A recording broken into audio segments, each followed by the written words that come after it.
Class first year کا تیسرا سبق سر سید کے اخلاق و خصائل ہے اور اس کے لکھاری مولانا الطاف حسین حالی ہیں۔ خلاصہ ہے، سر سید کا دسترخوان دوستوں اور مہمانوں سے کامی خالی ہوتا تھا۔ اگر کوئی مہمان نہ ہوتا تو بشاش نہ ہوتے، مہمان زیادہ ہوتے تو عید کا سماں ہوتا تھا۔ کھانے تعداد میں زیادہ نہ ہوتے مگر جو ہوتا عمدہ ہوتا، جیسا کھانا مل جاتا کھا لیتے تھے۔ سبزیاں اور خربوزے زیادہ پسند کرتے، بڑھاپے میں کھانا کم کھاتے، البتہ دونوں وقت دودھ پی لیتے تھے۔ ظرافت و خوش دلی سر سید کی فطرت میں شامل تھی، اس میں بناوٹ سے کام نہ لیتے تھے، مذاق کی بات بے ساختہ کرتے مگر سلجھے ہوئے انداز میں کرتے تھے۔ مطالعہ کی عادت ابتدا سے تھی، سرسری مطالعے کے عادی تھے، جیسے مصنف کے خیالات سے اطلاع مل جائے خاص باتیں نشان زدہ کر لیتے، خاص مضامین کاٹ کر فائل میں محفوظ کر لیتے تھے، موصوف خطوں کا جواب وقت پر دیتے تھے، کبھی کوئی خط ایک روز کی تاخیر سے بھی نہ پہنچا۔ وہ اس امر میں اپنے ہم رتبہ لوگوں سے تو اور بھی محتاط ہوں گے۔ سر سید بڑے محنتی انسان تھے، وہ کام کے عادی اور ہمت والے تھے، ان کی ذہانت بھی محنت کا نتیجہ تھی۔ اپنے ہم چشموں سے زیادہ ذہین نہ تھے مگر انہوں نے محنت سے عقلی صلاحیتوں کو فروغ دیا۔ ولایت میں خطبات احمدیہ لکھتے ہوئے پاؤں میں مرض پیدا ہوا جو تا دم آخر رہا۔ سائنٹیفک سوسائٹی کے دفتر کی تعمیر کے دوران میں آرام اور ٹھنڈک کو ترک کر دیا۔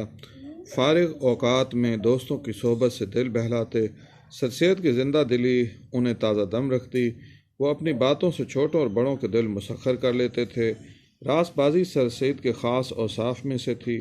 انہوں نے اردو لٹریچر میں اپنی تحریروں سے سچائی کی بنیاد ڈالی، سچ کہنے میں لوگوں کی طعن و ملامت سے نہ ڈرتے تھے۔ ان کی راست بازی پر الزام سے انہیں بہت دکھ ہوتا۔ راست بازی کو دین و ایمان سمجھتے تھے، راست بازوں کی دل سے قدر کرتے، اپنے کنبے سے بے حد لگاؤ رکھتے تھے۔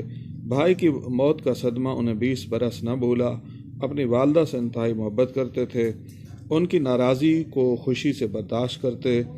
ہر شخص کو اپنے وطن سے انس ہوتا ہے، سر سید کی دلی سے محبت عجب تھی۔ دلی کو ہمیشہ کے لیے چھوڑنے کے باوجود اس کے اجڑنے کا بہت ہی زیادہ غم محسوس کیا۔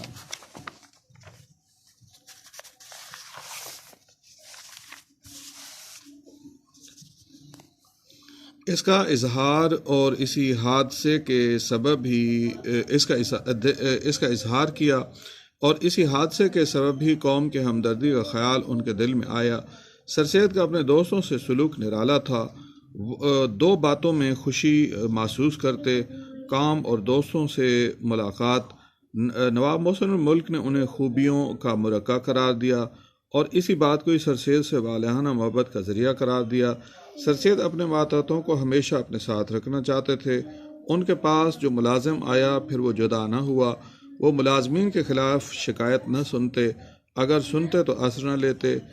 سیر چشم اور فراخ حوصلہ انسان تھے، کبھی دولت جمع نہ کی، اپنی آمدنی فلاحی اور ترقی کے کاموں میں پر صرف کرتے تھے، روپیہ خرچ کرنے میں فراخ دل تھے، مستحقوں کی مدد کرنے میں ثمر آور درخت کی مثل تھے، غریبوں سے فیاضی سے پیش آتے۔ علی گڑھ میں مستقل قیام کیا تو مزدوروں کی مزدوری میں اضافہ ہو گیا۔ خانگی اخراجات 2 سے لکھواتے مگر کبھی گوشوارہ نہ دیکھتے تھے کہ ذہن قومی امور کی طرف متوجہ ہوتا۔ مخالفوں سے انتقام نہ لیتے۔ ماں نے سبق پڑھایا کہ اول تو معاف کرو ورنہ انتقام کا فیصلہ اللہ کی ذات پر چھوڑ دو۔ وہ اپنے منصب کی مجبوریوں کی وجہ سے دنیا داروں کی سی زندگی گزارتے تھے، اپنے فرائض کے سوا کسی طرف متوجہ نہ ہوتے، مسلمانوں سے مایوس تھے مگر ان کی فلاح کے لیے محنت کرتے۔ وہ لوگوں کو دنیا سے نفرت دلا کر خود مال جمع کرنے والے نہ تھے بلکہ قوم کی فلاح کی ہلکی سی امید پر اپنا سب کچھ قربان کر گئے۔